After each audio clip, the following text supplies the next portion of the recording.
Ce programme vous est proposé par Orange. Orange.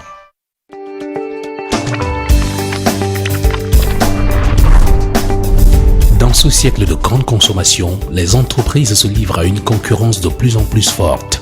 Les consommateurs sont submergés d'offres de produits et services de toutes sortes. Comment éviter de se faire tromper? Comment acheter au juste prix? Choisir est devenu un exercice très difficile. Choisir, l'émission qui vous aide à faire le meilleur choix.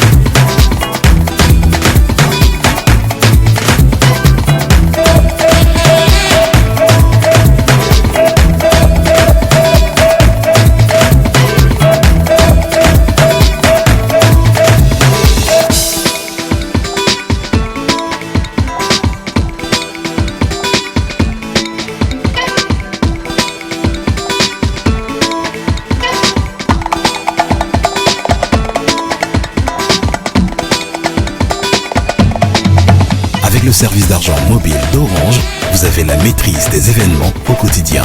Orange Money, simplifiez le cours de votre vie. Orange.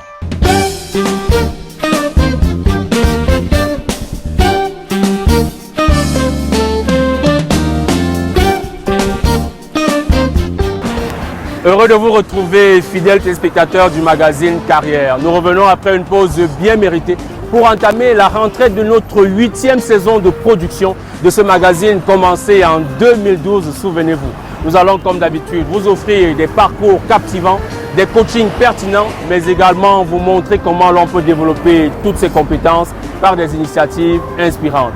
Mesdames, Messieurs, installez-vous confortablement pour regarder d'abord en image le sommaire que nous déroule Merveline Tapi.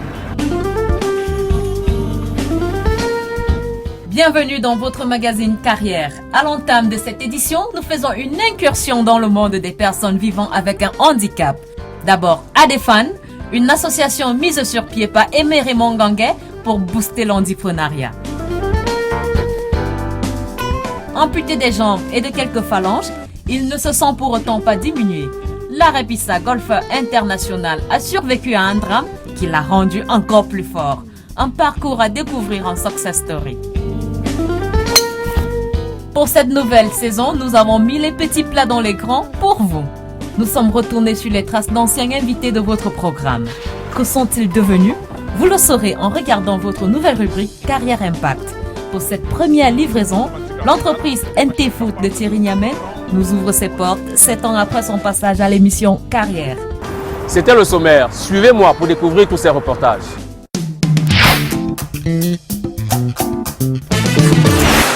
Débutons cette émission en nous intéressant au développement des compétences des personnes handicapées. Il s'agit de renforcer leurs aptitudes managériales et leur donner le sens de l'entrepreneuriat. C'est ce que fait l'association Ardefan conduite par Aimé Raymond Gangué. En fait, Ardefan les aide à monter des projets, les réaliser et les mettre en place. Découvrons tout cela dans notre rubrique Initiative.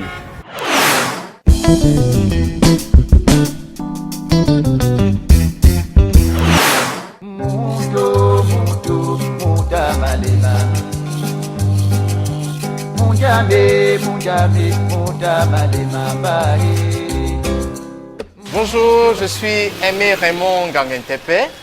Je suis un handipreneur, un entrepreneur vivant avec un handicap. Je suis le promoteur de l'Association pour le développement de l'entrepreneuriat des personnes handicapées, ADEFAN.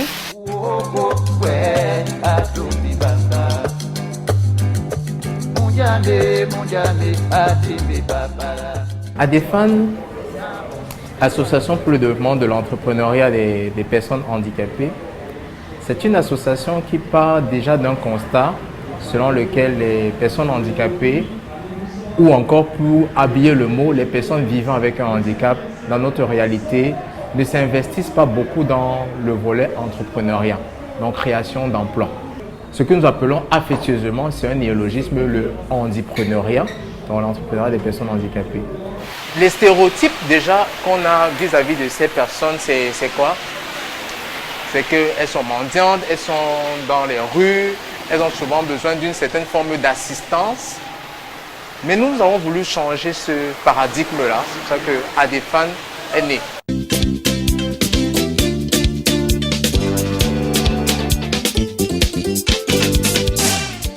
Julien Tepe, c'est la nouvelle race de handipreneurs. Il nous prouve que même si on perd la vue, on ne perd pas la vision. Junior est le propriétaire de cet endroit.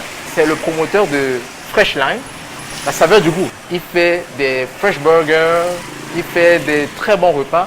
Il a perdu la vue, ça fait 4 ans. Et il n'a jamais lâché, jamais. Et au sein de ADEFAN, nous avons aussi des personnes comme lui qui ont le goût du succès.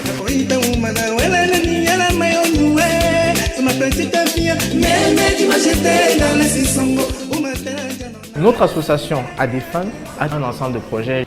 On a le Handi Café qui est la rencontre avec les entreprises. Le Handi Café a sa 5e édition. En 5 éditions, nous avons essayé déjà pour les 2 premières de fixer le concept, la 3e de nous déployer et la 4e de véritablement nous connaître. La 5e édition, telle que vous la voyez, vraiment nous sommes au sein d'une entreprise, Orange Cameroun. Et on a initié un projet dénommé DAMO, le séchage de fruits et légumes.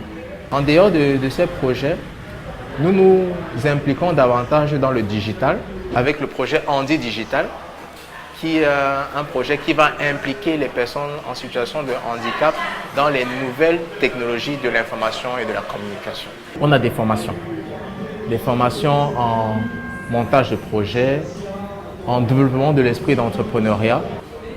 Ce projet, on l'appelle ADEFAN Improve, dans un programme de renforcement des capacités. Et nous entourons des coachs. Je pense à Roland Kouemen. Lorsque nous formons, nous allons auprès des entreprises pour plaider. Et les entreprises avec lesquelles nous collaborons les prennent soit en stage, soit en des formations de courte durée qui complètent généralement le cursus académique. Chercher le travail, c'est bien, mais pour ceux qui n'ont pas toujours les diplômes, pour ceux qui veulent travailler pour leur propre compte, il leur faut aussi des cadres de valorisation des compétences. C'est pour ça que nous avons mis en place cette unité de production, de séchage de fruits et légumes. Nous avons commencé à domicile. Nous avons déjà eu l'appui du groupe CFAO pour l'acquisition de notre équipement. Bon, on a décidé d'acquérir cet équipement, de nous battre comme nous pouvons pour pouvoir avoir un espace. C'est là que tout va se passer. Nous allons produire les fruits, les légumes et nous allons même former des personnes là. Il y aura aussi un bureau qui permettra à des personnes handicapées de vendre en ligne.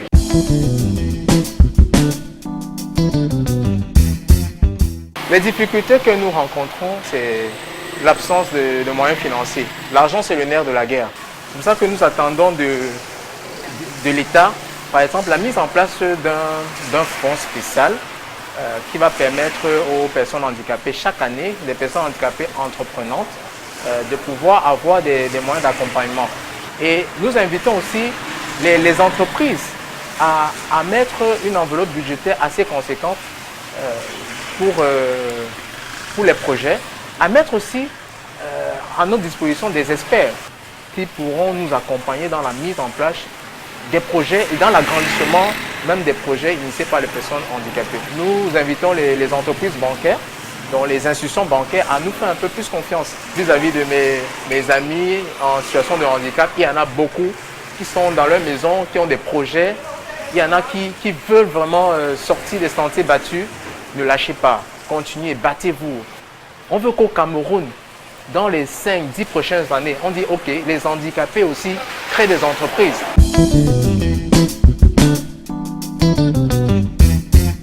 Déjà sur le coup de thème, nous allons déjà nous installer, commencer la production, commencer la distribution. Et nous invitons vraiment les supermarchés à nous accueillir. Vous verrez dans vos magasins, dans vos supermarchés, des produits de marque Damo, fruits séchés. Et avec une inscription, en achetant ce produit, vous contribuez à l'entrepreneuriat des personnes handicapées. Sur le moyen terme, nous voulons acquérir un espace pour pouvoir construire nous-mêmes notre propre entreprise.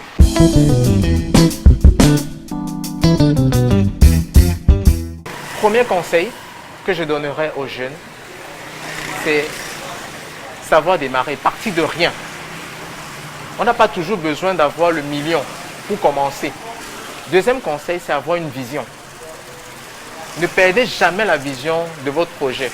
Ne pas s'appuyer sur les faiblesses, mais saisir plutôt les opportunités.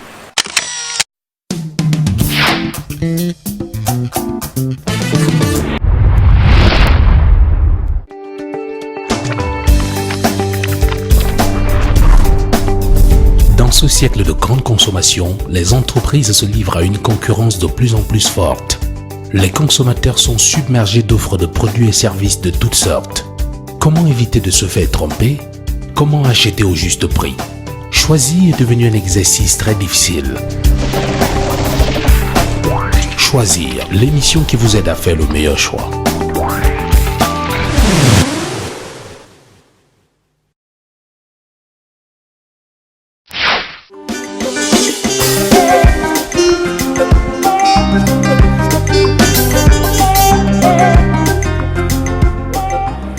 Une belle relation est faite de preuves.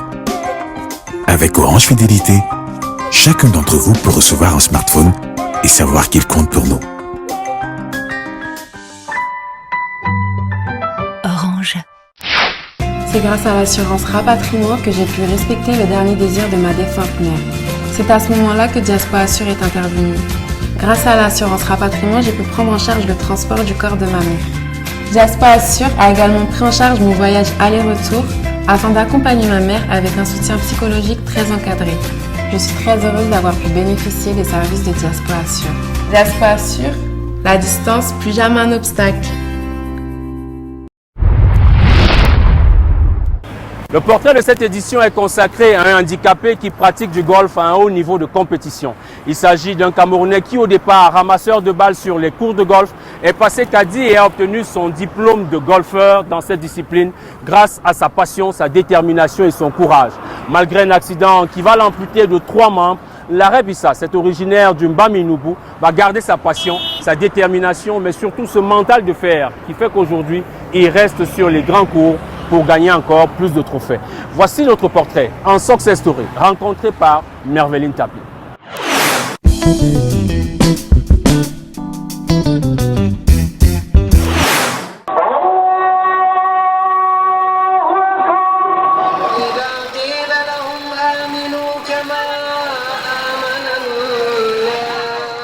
C'est vendredi, jour de prière.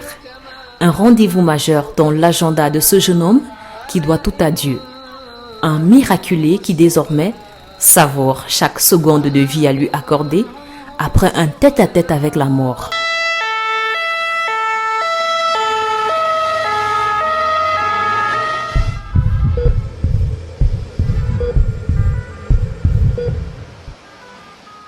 C'est quelqu'un que, quand il y a le public, il met le feu.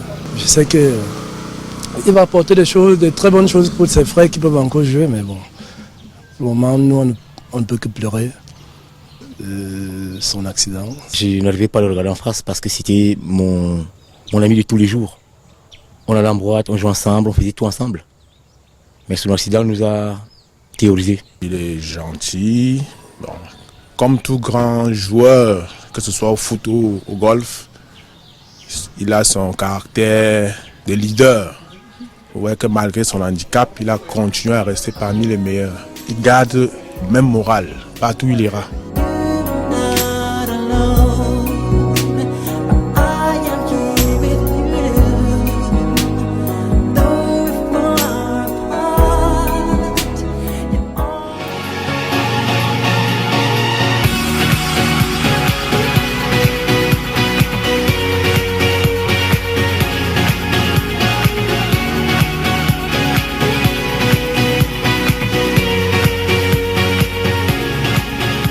Merci beaucoup.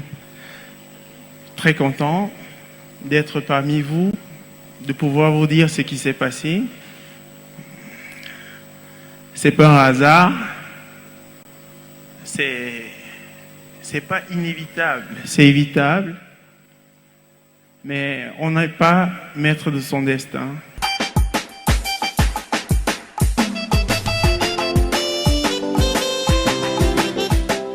À bord de sa Carina 2, Morocco, comme on l'appelle affectueusement, nous conduit sur sa terre natale.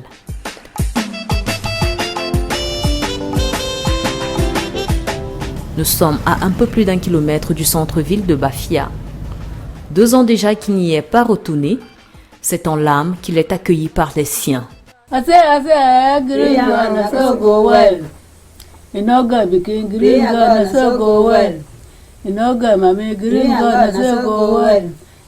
Papa green go well. Because God told say you will die, green go well. La maman, elle nous chantait une mélodie pour les enfants orphelins. Quand tu n'as pas de parents, quand tu n'as pas de mère, tu dois accepter Dieu pour vivre heureux. Parce que c'est l'amour de Dieu qui te portera dans tous les univers de la terre. C'est ce que ma grand-mère chantait pour moi. Non.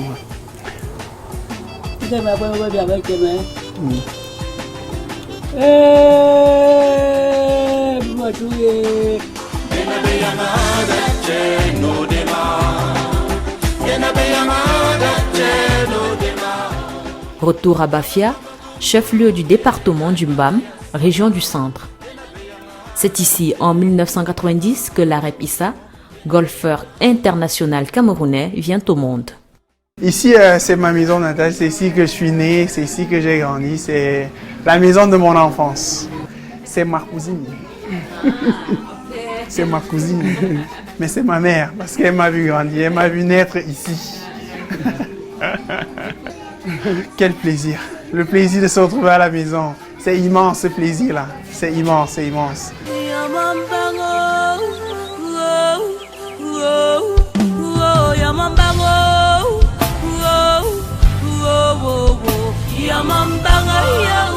Le lendemain matin, cap sur Roum, un village situé à 2 km environ de Bafia.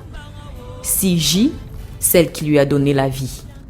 Ici, c'est la tombe de ma maman et la tombe de mon grand frère, dans son premier aîné. J'ai passé la plupart de ma jeunesse ici. Les souvenirs que je garde d'elle quand je suis ici, c'est quand elle était à la montagne et qu'elle criait « Wouh !» Et mon grand frère courait d'ici pour aller nous rejoindre à la montagne. Parce qu'il savait, il connaissait la voix de sa maman. Et il savait que son petit chéri est là parce qu'elle ne venait que pour me laisser, quoi. Donc c'est des grands souvenirs d'enfance qui est inoubliable, qui sont gravés dans ma tête, dans mon cœur. Et j'espère pouvoir faire vivre ça à mes enfants. Il remet l'espoir dans tous les cœurs brisés et promet la joie à tous les méprisés. Il passe ainsi son enfance entre sa ville natale et Yaoundé, plus précisément à Bankolo, au pied du golfe, un quartier huppé de la cité qui doit son nom à cette activité sportive qui y est pratiquée. Je traversais le golfe matin et soir, donc c'était difficile d'échapper. Certes, j'aimais le football parce que je voulais jouer comme mon grand-papa Roger Mila, mais sauf que les terrains de foot étaient un peu loin de ma maison, donc du coup je n'avais qu'à glisser de ma chambre pour me retrouver au golf.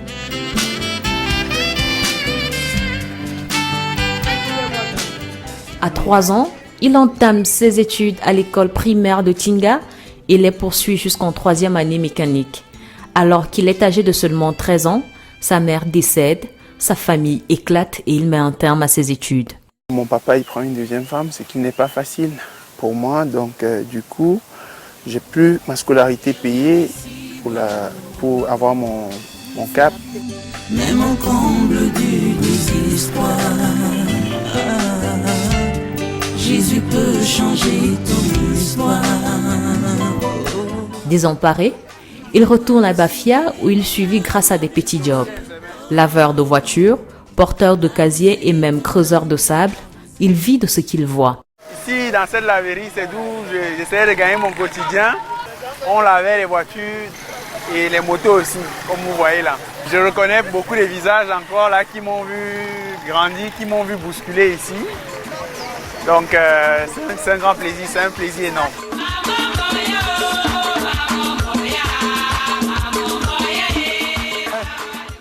Deux ans plus tard, il décide de se consacrer exclusivement au golf et démarre tout au bas de l'échelle. Je commence comme ramasseur de balles à 15 ans, donc en 2005. Je fais des petites compétitions entre ramasseurs avec les caddies. En 2016, j'ai mon concours, je passe caddie, ça ne dure pas. Je fais 2 ans caddie et je passe pro. Je passe pro en 2009. Je n'ai pas habilité à compétir avec les pros, ou bien si je compétis avec les pros, je ne suis pas rémunéré, ce qui ne fait pas bonne impression. Donc en 2009, je suis invité à l'Open international du Cameroun. Donc c'est splendide, c'est grand pour moi. Je vois un avenir meilleur dans ce sport-là. À partir de là, je dis bon, ça, il est temps de prendre les cahiers et d'écrire l'histoire, quoi.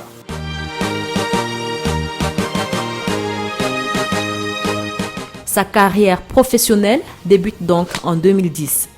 Déterminé à réussir dans ce domaine qui le passionne depuis sa tendre enfance, il met les swings doubles pour compter parmi les meilleurs. En 2011, j'ai terminé numéro 2 camerounais. 2012, pareil. 2013, superbe. En 2014, je termine 2e à l'Open international du Cameroun. Je termine 2e à l'Open du Gabon. Ce qui me fait un bon classement. En 2015, je suis classé numéro 1 camerounais.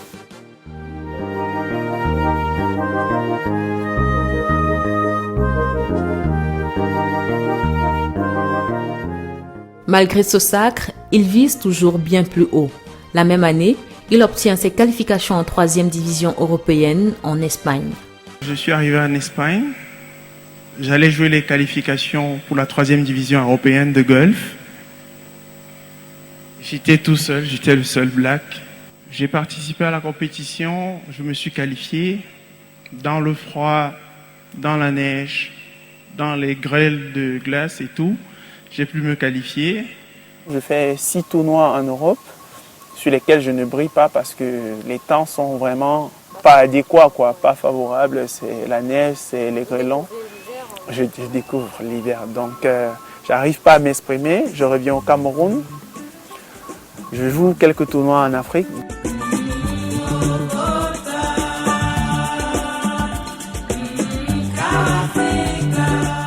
D'un championnat à l'autre, il navigue entre bons et mauvais points. Il surmonte chaque difficulté et surclasse au passage son idole, Tiger Woods. En fin d'année 2016, je n'ai pas fait mes qualifications à nouveau parce que j'avais rien gagné comme point en Europe, sauf mon classement international. Donc je suis 1830 par là, devant Tiger Woods parce que Tiger Woods, il fait la crèche, quoi. Il va à 2000 quelque chose. Donc je me dis, même si j'ai eu une mauvaise carrière de golf, même si j'ai eu un mauvais palmarès, mais une fois, j'ai été devant Tiger Woods, qui était mon but, quoi. Et après, je regarde les classements de mes vedettes, quoi. Je me dis, bon, il faut vraiment rester en Europe pour faire quelque chose. Mais je n'ai pas l'opportunité parce que je n'ai pas un visa qui peut me permettre. Donc, je n'ai pas de sponsor et c'est coûteux, quoi. Donc, je divise ma carrière entre deux. Je fais des tournois en Afrique et je fais des tournois en Europe.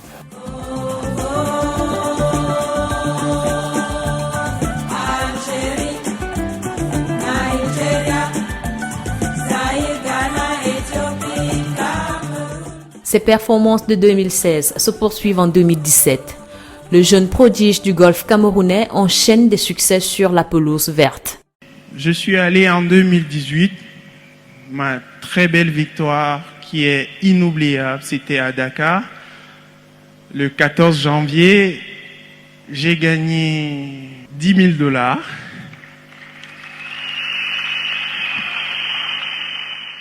Du coup, c'était superbe. Je suis rentré de là avec un très grand trophée pour le Cameroun. On a célébré pendant une semaine au Cameroun et du coup, j'étais appelé en Égypte.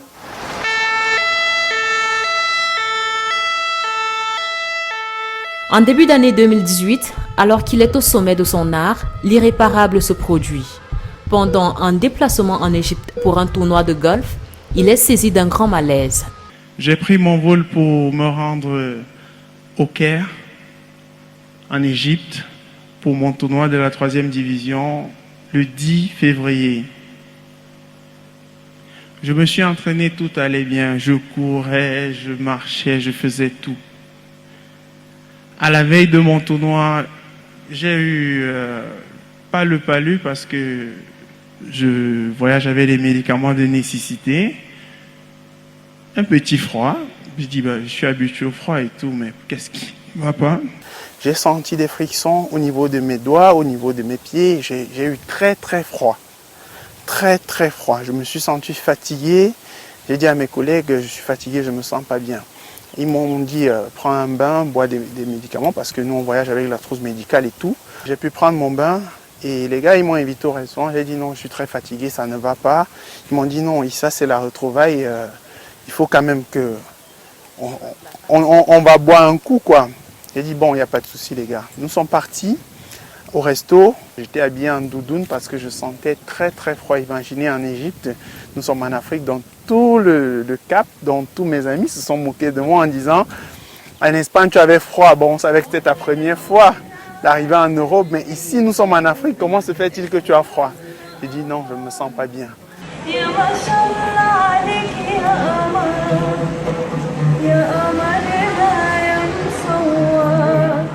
En dépit de ses retrouvailles dans une ambiance bon enfant, la douleur persiste. Issa est contraint de retourner à son hôtel. Tout le corps faisait mal et un de mes amis, Nicolas, qui a son papa médecin, il a appelé son papa, il a dit dans cet état, qu'est-ce qu'on fait? Il m'a dit, bon, ajoutez les médicaments, donc reprenez encore une dose de paracétamol et du Doliprane et quelques fragiles, quoi. Ils m'ont donné les médicaments, j'ai bu, ça n'allait pas. Toute la nuit, jusqu'à 4 heures, ça n'allait pas. Ils m'ont demandé, Issa, est-ce que tu peux jouer? J'ai dit non, je ne peux pas jouer. Allez dire à la directrice que je ne peux pas jouer le tournoi. Mon départ, il était à 9 heures, donc ils ont annoncé au comité de la 3e division que je ne pouvais pas jouer.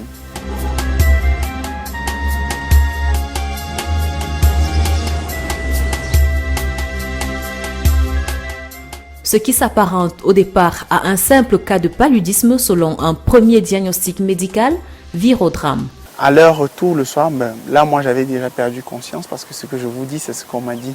Ils ont appelé le médecin, ils ont appelé l'ambulance. L'ambulance est venue me prendre à Sakma. Sakma c'est une ville un peu éloignée des hôpitaux, donc ils m'ont évacué en hélicoptère pour Suède. Une grande ville où il y a un très grand centre hospitalier. Et du coup, à peine arrivé à l'hôpital, je suis entré dans le coma. Adonai, le Dieu créateur, l'univers est dans ta main, Seigneur. Telle une traînée de poudre, la nouvelle se répand au sein de sa famille. Ça me fait vraiment la joie au cœur. Et je dis merci à l'Éternel, le grand Dieu là. Il est là comme l'enfant s'il vit comme ça. C'était dans la nuit, les affaires de minuit, qu'on vient m'appeler. Il est dans le coma en Égypte. Je dis qu'est-ce qui s'est passé? Sans que je me couche, je m'agenouille. C'était pour prier. Que Dieu, c'est toi qui nous avais donné cet enfant. C'est toi qui as voulu nous soulever dans la famille. On regardait que bon, il y a déjà la lumière du Saint-Esprit. Et quand Dieu donne, personne ne peut arracher. On avait causé le 12 février.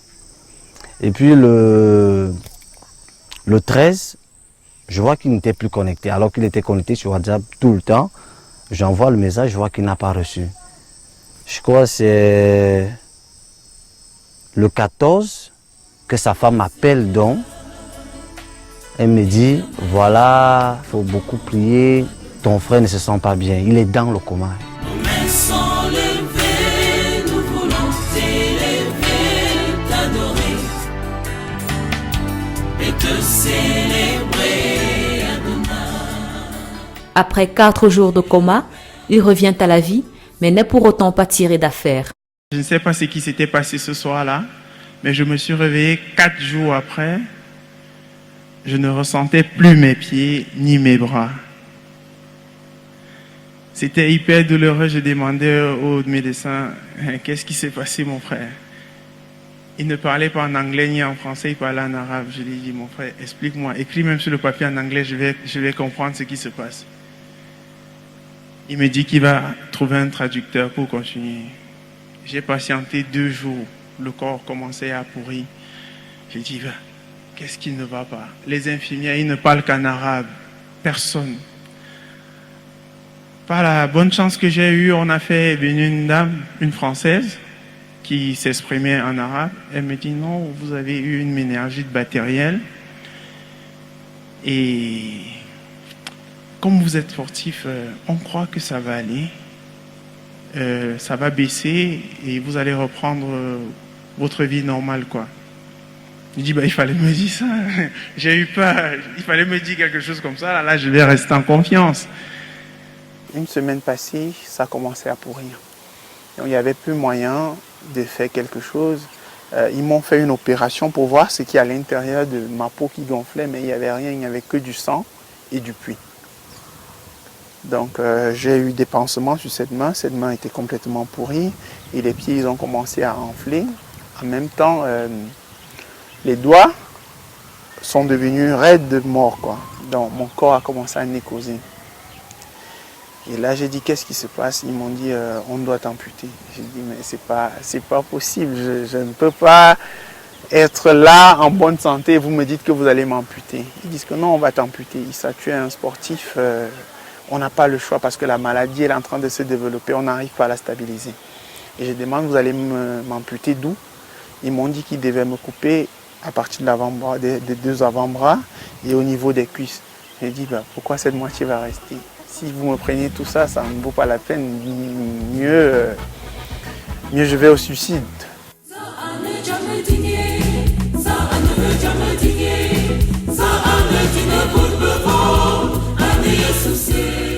Deux semaines plus tard, il est transféré à sa demande à l'hôpital général de Yaoundé. Nous sommes précisément le 8 mars 2018. On m'a évacué pour le Cameroun à l'hôpital général. Les médecins, tout le monde, ils m'ont reçu. C'était superbe. Du fait de voir mes frères camerounais, mes soeurs, mes mamans, mes parents, ça m'a donné une force hyper naturelle. On a passé 1 mois à l'hôpital général. Donc on n'a rien détecté, on n'a pu rien faire. Et c'est d'où on a eu un propos que c'est mieux d'aller m'amputer en Europe. Là, ils verront à quel point me donner une autre chance de pouvoir marcher et voir vraiment ce qui a lieu d'amputer, quoi. On m'a évacué pour la Belgique. Ils m'ont fait des examens, ils ont examiné, ils ont dit qu'ils ne pouvaient plus sauver ces parties de mon corps, donc mes 2 jambes et mes phalanges. L'opération s'est bien passée. On m'a amputé en une journée, on a tout pris, quoi. J'ai fait 6 mois de maladie. J'ai fait 4 jours dans le coma. À l'hôpital, mes amis golfeurs me demandaient, Issa, qu'est-ce que tu ressens? J'ai dit, je ressens comme toi, tout va bien. C'est juste une étape, on va continuer. Il me disait, non, tu es fou, non, tu es fou, tu es fou, tu es fou, tu es fou.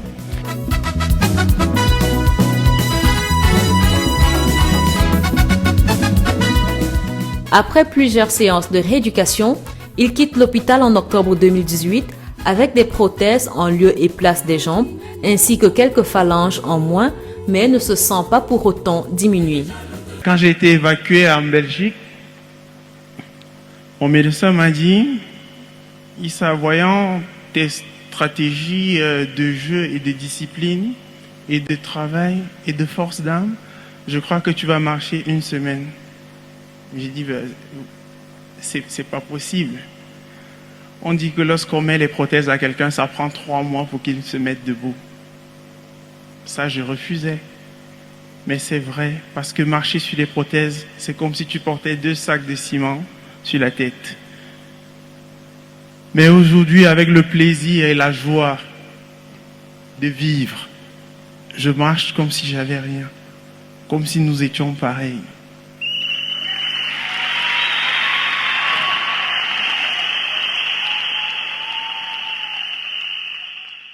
Comme j'ai pas les doigts sur la main gauche, donc j'ai perdu tous mes 5 phalanges.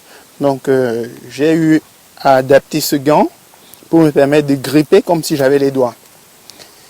Ça n'embute pas beaucoup sur mon jeu parce que j'ai eu un de mes coachs qui m'a dit comment est-ce que je dois tenir et comment est-ce que je dois l'utiliser. Donc on a un peu rénové la technologie. Quand il est tombé malade, bon, on a pris ça, on a été choqués, toute la famille. Parce que moi je croyais même déjà le perdre. Et ça c'est quelqu'un de... Il est positif, il est très fort. Il est moral, il a le mental haut. Déjà que même à l'hôpital, c'est lui qui me donnait même encore le sourire. Ça m'encourageait à tenir bon.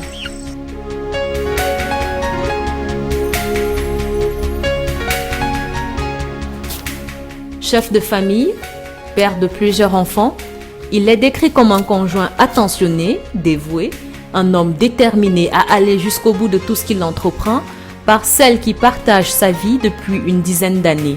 Ses enfants lui ont surnommé Papa Poule. Papa Poule parce qu'il est très attentionné. Il adore ses enfants et ses enfants l'adorent. Comme époux, il est très attentionné, il est toujours là pour moi.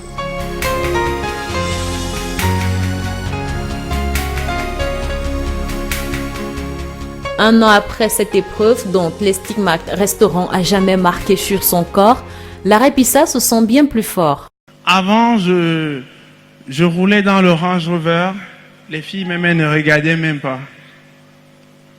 Aujourd'hui, il suffit que je mette ma culotte avec mes prothèses, tout le monde me regarde.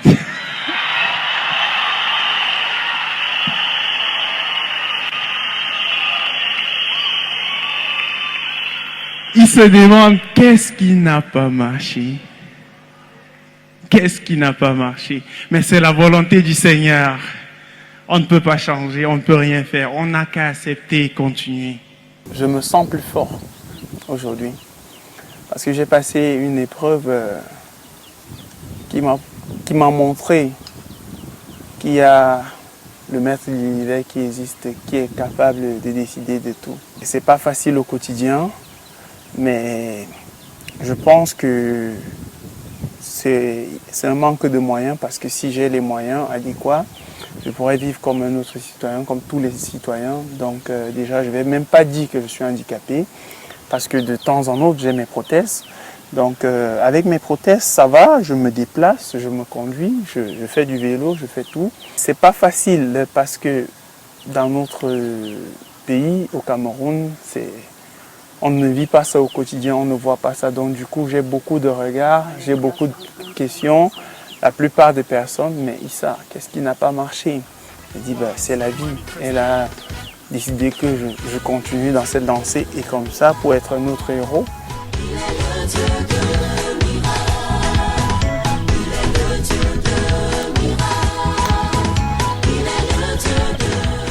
Coach de golf, il transmet sa passion à de jeunes gens qu'il forme au quotidien, en dépit du contexte qu'il juge peu favorable au développement de cette activité sportive. J'ai la force parce que je suis la jeunesse camerounaise. Le lion qui vient en moi, il est toujours là. Et je me suis lancé le défi avant les Jeux de ma catégorie, qui sont les Para-Olympiques en 2024 à Paris. Je vais d'abord me confronter avec les gens normaux. Et j'ai commencé, je suis au top.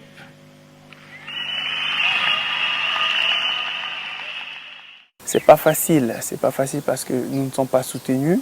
Donc, vu le côté financier, avec tout ce que j'ai rapporté au Cameroun, le Cameroun ne l'a pas reconnu, mais je ne vais pas arrêter. Et en même temps, je m'entraîne, je me forge. Comme je suis en train de vous dire, je suis en train de faire un voyage pour l'Europe là. Je vais aller prendre des cours, je vais aller faire des compétitions pour remonter mon niveau, pour que j'aie au moins une chance de participer aux Jeux Olympiques. C'est ça la perspective vraie. Aujourd'hui, on se forge à aller faire des prothèses, mais pas dynamiques, parce qu'on n'a pas les moyens adéquats. On a les prothèses dynamiques à 40 000 €. Ça, c'est pas possible, je ne gagne pas cette somme d'argent. Donc, on va essayer de faire des simples prothèses à 14 500. Et avec mon crowdfunding, j'espère que les spectateurs vont pouvoir aller sur ma page Facebook, Issa Larep officielle, et faire un don pour nous permettre d'avoir des prothèses plus sophistiquées pour être un golfeur meilleur à l'avenir.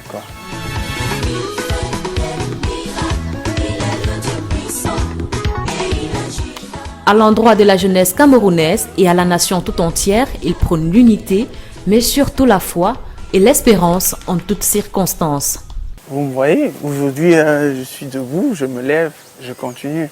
Tout peut arriver, l'avenir n'est pas acquis, donc on doit prier le Seigneur de nous garder en bonne santé et surtout se dire que ce qui nous arrive c'est entre guillemets tout petit. Donc il ne faut jamais baisser les bras, il ne faut jamais abandonner, il faut toujours continuer à bosser dans l'unité. On a des problèmes à gauche, à droite. Moi je suis passé à Bamenda quand j'étais en bonne santé, c'était une ville formidable, un village d'accueil pour nous tous là-bas. Donc il faut qu'on continue à rester dans l'unité nationale et c'est nous qui serons les acteurs de demain. Si tu crois en savoir, il le fera aussi pour toi.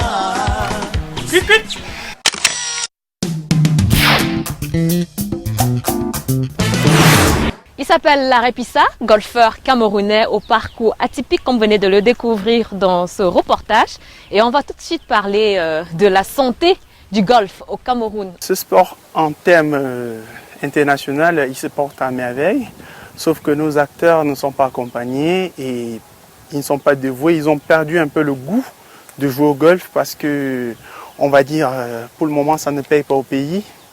Donc les jeunes qu'on forme, qu'on essaye de leur donner l'amour que nous avons cultivé pour ce sport. Vous avez le golf dans l'âme, j'ai envie de le dire comme ça. Vous avez perdu pieds et mains, ça ne vous a pas arrêté. Vous y allez, vous foncez, vous avez la passion, vous rêvez grand. C'est quoi le secret? Qu'est-ce qui vous motive? Le secret, c'est, tu sais, quand tu prends une canne de golf, honnêtement dit, tu tiens ta vie en main. Tu tiens ta vie en main. Et quand tu l'as en main, il n'y a que pouvoir la vivre. Tu ne vas jamais lâcher cette canne parce que tu veux vivre. C'est un plaisir, c'est, comme je pourrais dire, un acquis total pour tous les téléspectateurs, pour tous les Camerounais qui n'ont jamais découvert le golf. Ce serait une opportunité de venir visiter le golf, de venir pendant les portes ouvertes, pendant les petits séminaires de golf. Donc, c'est toute ma vie. Dans le premier jour où j'ai touché le grip là, où j'ai grippé mon club et j'ai touché la petite balle, j'ai pris goût et c'est resté pour la vie. Et c'est l'accident qui m'est arrivé, c'est la volonté du Seigneur pour montrer à d'autres jeunes que même étant handicapés, même étant mal en point, on peut y arriver. On a beaucoup de choses à faire. Quelles sont les valeurs alors qui de manière générale encadrent votre vie? Ce qui me motive et ce qui me permet d'avancer, c'est que je sais qu'il y a des gens qui ont eu plus difficile dans leur vie, la Bible l'a raconté, et qu'au jour d'aujourd'hui, on a vu Samuel Eto'o venir de nulle part et terminer ce qu'il est. On a vu Didier Drogba, on a vu d'autres stars internationales. Donc c'est ces raisons-là qui me donnent la force de vivre et de savoir qu'il peut aussi y en avoir un Tiger Woods au Cameroun. Ça, je l'ai fait, j'ai montré, j'ai joué sur l'European Tour. Les joueurs, ils ont vu où est-ce qu'il vient ce monsieur, d'où est-ce qu'il sort. Mais de Yaoundé, il n'y a pas de quoi abandonner. Donc, je vais continuer à suivre ma carrière et vous montrer encore en plusieurs phases, en plusieurs sortes, comment est-ce qu'on peut manager sa vie et comment est-ce qu'on peut arriver à tomber très bas et se relever. Il faut être capable de tomber et se relever, vous l'avez dit, mais moi j'aimerais qu'on sorte par là, par ce message à toutes ces personnes qui sont derrière leur écran ce soir, qui nous regardent. Un proverbe disait Dame Nature reprend toujours ce qu'elle donne. Donc on accepte ce qui nous arrive parce que l'avenir sera meilleur, parce qu'un jour tout peut changer, tout peut basculer. Donc je vous garantis, le golf c'est pour la vie.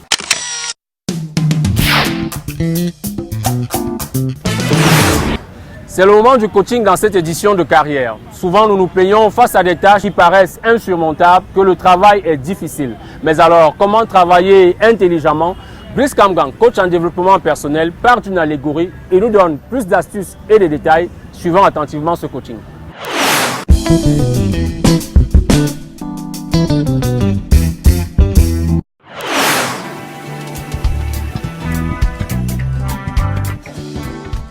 Bonsoir, bienvenue à votre rubrique coaching de votre émission carrière.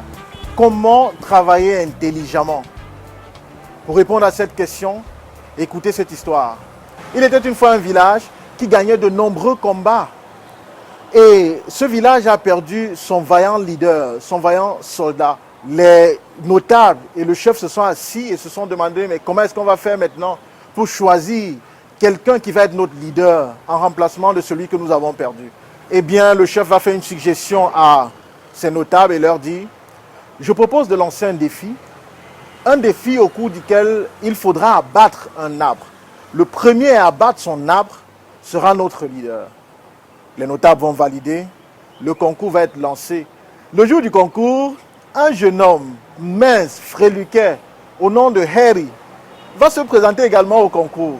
Tout le monde va se moquer de lui. Dans un village où les soldats étaient de véritables mastodontes, de géants, Harry va se mettre à la limite de la course. Le coup d'envoi lancé, Harry, pendant que tout le monde va courir avec sa hache pour abattre l'arbre, Harry, lui, va s'asseoir et aiguiser sa hache. Pendant que les autres vont se précipiter et frapper l'arbre, Harry aiguise sa hache. Pendant que la foule derrière se moque de lui en disant « Mais c'est qui ce mince fréluquet ?» Harry aiguise sa hache. Et à un moment donné, alors que les autres seront fatigués de frapper et de n'avoir pas de résultat, épuisés, la main saignante, vont abandonner pour certains, d'autres vont continuer à frapper lentement. Harry se lève, vient, frappe l'arbre une fois, frappe deux fois, frappe une troisième fois et l'arbre tombe. Harry avait remporté le concours. Harry était le premier à réussir à abattre son arbre. Que nous enseigne cette histoire? Eh bien, cette histoire nous enseigne qu'il vaut mieux travailler intelligemment plutôt que de travailler dur. Et pour travailler intelligemment, il faut respecter ces trois étapes qu'a respecté Harry. La première étape, c'est d'identifier un outil. Vous devez, lorsque vous avez un objectif à atteindre, lorsque vous avez une action à mener, lorsque vous avez un projet à implémenter, d'identifier les outils qui vont vous permettre d'aller un peu plus vite en faisant moins d'efforts. Parce qu'à la fin de la journée, il ne suffit pas d'être occupé, mais d'être productif. Il ne suffit pas de faire beaucoup d'efforts pour un résultat comme ça. Non. Mais il faut vraiment que votre effort produise un résultat largement supérieur. La deuxième étape consiste à maîtriser et optimiser le fonctionnement de l'outil que vous avez identifié. Il faut le comprendre. Il faut l'optimiser. C'est un peu ce qu'a fait Harry en aiguisant sa hache. Pendant que les autres se sont précipités, lui, il a aiguisé sa hache. Donc, optimiser le fonctionnement de votre outil. Ça peut être une application, ça peut être un fichier Excel, ça peut être tout outil qui peut vous permettre d'aller plus vite et d'être plus productif et plus impactant dans le cadre des actions que vous avez à mener. Et la troisième étape, c'est de passer effectivement à l'action. Harry, lorsqu'il avait fini d'optimiser la puissance de sa hache, il s'est levé, il est allé frapper son arbre. Il faut maintenant passer à l'action et faire ce que vous avez à faire. Voyez-vous, la vie nous enseigne qu'il nous faut des leviers sur lesquels on doit s'appuyer pour bondir. D'ailleurs, un président américain a un jour déclaré « S'il m'était donné 6 heures pour abattre un arbre, je passerais 4 à aiguiser ma hache. » Je ne vous connais peut-être pas, c'est vrai, mais je sais une chose à propos de vous. Vous êtes né pour être une source d'inspiration. C'était le coach Brice Kamgang, Be the Inspiration.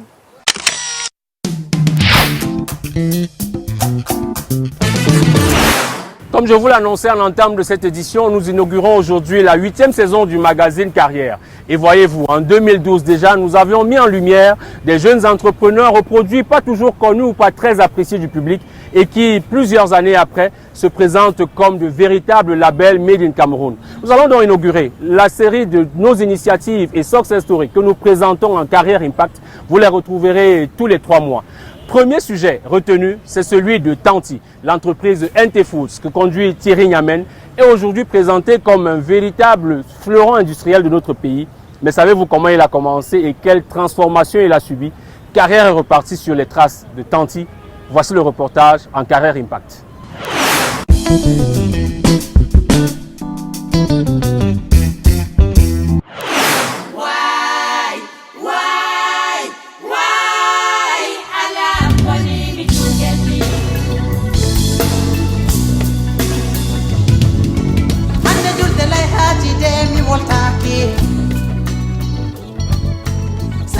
Je suis Thierry Nyamen, docteur en mécanisation agricole, le promoteur des produits Tanti. Bonjour, bienvenue à Carrière Impact. Je suis Thierry Nyamen, le promoteur des produits Tanti. Il y a 7 ans, en 2012, je passais à l'émission Carrière dans la rubrique Initiative. Venez découvrir ce qui a changé dans notre entreprise 7 ans après. En 2012, peut-être cette plaque existait, mais on n'avait pas un environnement de réception comme celui-ci où des gens pouvaient s'asseoir confortablement. Bien évidemment, en 2012, je ne sais pas si on avait une salle de réunion parce que c'était la salle des commerciaux mélangée, mais aujourd'hui on a une salle de training. Aujourd'hui, on peut imprimer déjà des vendeurs, comme vous voyez là, les meilleurs vendeurs du mois. J'ai vu l'émission Carrière. J'étais encore au secondaire, je pense, en classe de premier. Et j'ai vu l'entreprise Tanti, ça m'a beaucoup marqué avec l'énergie que le PDG présentait son entreprise. Et quand je suis arrivé à l'université, j'ai postulé pour commerce international parce que j'ai fait commerce international à Sciences.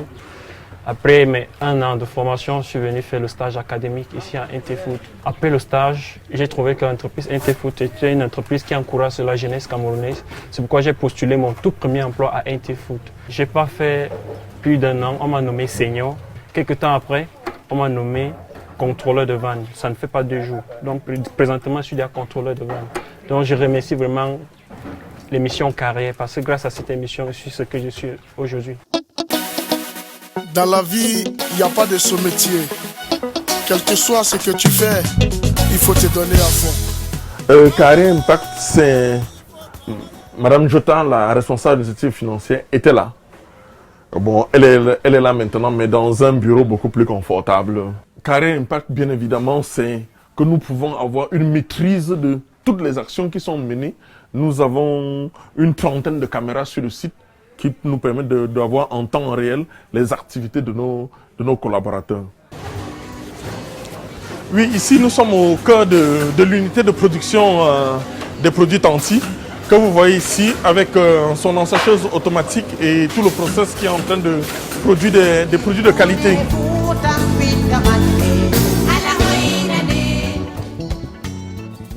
En 2012, nous avions la seule ensacheuse automatique qu'on avait dans le temps. Voilà, ça fonctionne. Mais avec la présence d'une nouvelle génération de produits qu'on n'avait pas, c'est-à-dire la création des produits à grignoter qui étaient emballés à la main à cette fois-là. Mais maintenant, nous avons une ensacheuse automatique. En 2012, finalement, on parlera tellement de cette date, c'est que nous avions effectivement un magasin qui était parfois à demi-plein, où on avait 3 à 4 variétés, mais aujourd'hui, le nombre, ça fait 29 produits. On avait des étagères qui étaient en bois. Maintenant, nous avons des étagères au standing international. La superficie ou la capacité de stockage a relativement augmenté.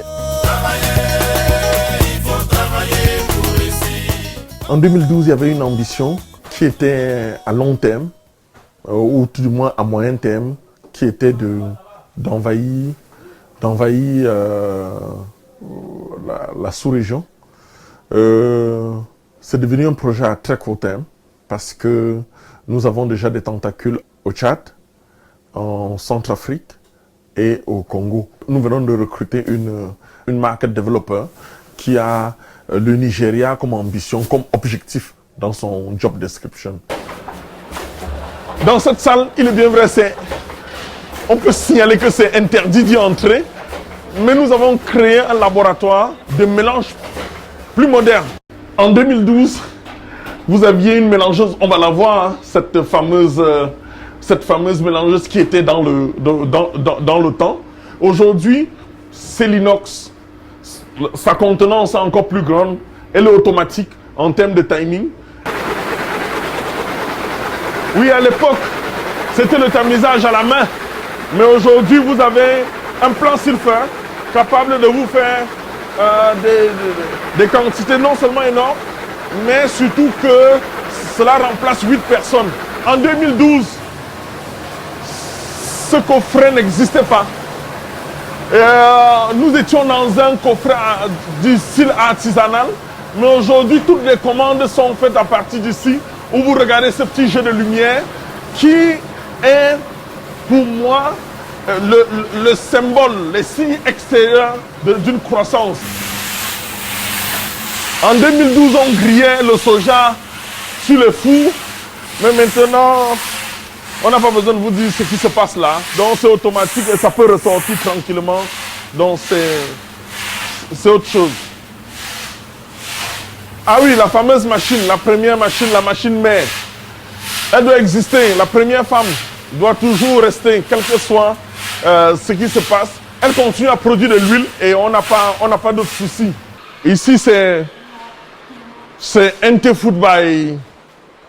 Je ne sais pas comment vous expliquer, c'est la folie, c'est le rêve, c'est tout ce qu'on pouvait rêver dans une vie, c'est-à-dire nous avons eu la chance d'avoir la possibilité d'étendre, de multiplier notre surface de production par 4, d'avoir des machines ultra modernes. Donc, vous découvrez aussi la nouvelle chaîne de production qui va se faire de façon automatique. C'est-à-dire qu'on va déposer des seaux ici, transporter la poudre par une pompe, se retrouver, personne ne va toucher jusqu'à la fin. Donc, il y aura la chaîne des sachets de bouillie de l'autre côté, la chaîne des seaux de ce côté, la chaîne des agrignotés va suivre ici avec des avec des ensacheuses qui sont là. Ici, c'est du semi-automatique à pédale. Si tu as ton petit boulot, il faut te prendre au sérieux. Tu commences petit, un jour pour toi va sortir. Carré Impact, vous découvrez vous-même. Ce que vous ne savez pas, c'est que le magasin de stockage que vous avez vu de l'autre côté se retrouvera ici dans 2 mois. Et les commerciaux ne se serviront plus de ce côté-là. Ils vont contourner directement pour venir retrouver ce site. Il faut travailler pour réussir. Tu dois être respecté, tu dois travailler pour réussir. Il est bon de travailler, il faut travailler. Est-ce qu'on peut parler de Carré Impact sans parler d'une PME qui a un camion? C'est pas possible. Je ne me vois pas en train de ne pas vous montrer exactement c'est dans cette communication dynamique, dans les grands plateaux où on peut faire des cas podium et aller livrer nos meilleurs clients et de dire que nous allons tutoyer ces grands. Et on sait qu'il y a encore beaucoup de chemin. Quel que soit ce qui arrive pour nous, quel que soit ce que les autres peuvent appeler succès, nous savons que c'est une transition et on est encore en train de travailler dur pour cela. L'un des plus grands milliardaires du monde, aux États-Unis, on lui demandait quel est le secret de la réussite. Il a répondu par un seul mot, greatness. Greatness, be grateful. Je dirais aussi comme cet Américain, greatness, grateful. Je suis heureux, je suis reconnaissant. Aujourd'hui, je peux récolter des fruits, mais il est très important de connaître ses sources, de connaître d'où on vient. Et d'où je viens, peut-être c'est pas 2000, la création de NT Food, mais je voudrais dire 2012 où je suis présenté au petit écran dans des familles et montrer la valeur de ce projet. Je dis encore merci à Carrière.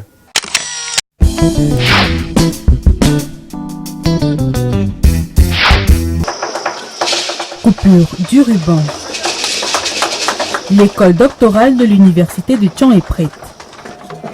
Le bâtiment R+1, composé de 5 salles de classe, 7 bureaux et une salle d'apparat pour les soutenances de thèse, a été inauguré ce 24 juillet 2019 par le ministre d'État, ministre de l'Enseignement supérieur et chancelier des ordres académiques, le professeur Jacques Famdongo. Au cours de cette cérémonie qui a eu lieu en présence du professeur Roger Tafak Nanfosso, recteur de l'université de Thiong, et Jacob Sinze, président du conseil d'administration de la fondation de cette institution, les invités ont eu droit à une visite des salles de classe de ce nouveau joyau dont la fière allure se greffe aux objectifs de performance sur le plan académique, de la recherche scientifique et de l'appui au développement que s'est fixé l'école.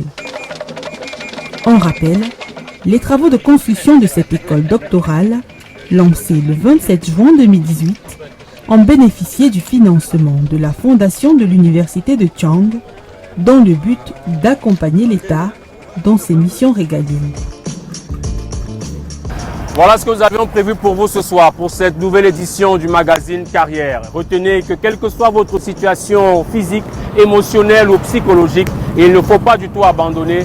Ayez un mental de champion pour réussir dans votre carrière. Mesdames, Messieurs, merci de nous avoir suivis. Ici dans les rues de Yaoundé, il y avait avec moi Arnold Dahl et Brice Fotso sous l'orchestration de Alain Kouama, la réalisation. Notez le rendez-vous dans un mois sur votre chaîne de télévision pour une nouvelle édition de Carrière.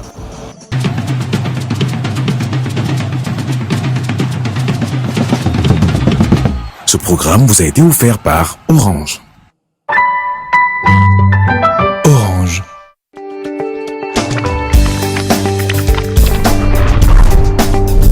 Dans ce siècle de grande consommation, les entreprises se livrent à une concurrence de plus en plus forte. Les consommateurs sont submergés d'offres de produits et services de toutes sortes. Comment éviter de se faire tromper? Comment acheter au juste prix? Choisir est devenu un exercice très difficile. Choisir, l'émission qui vous aide à faire le meilleur choix.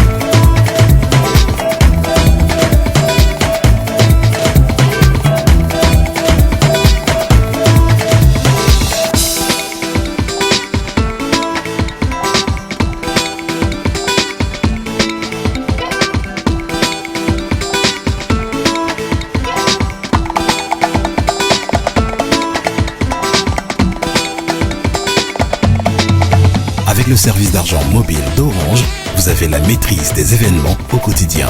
Orange Money, simplifiez le cours de votre vie. Orange.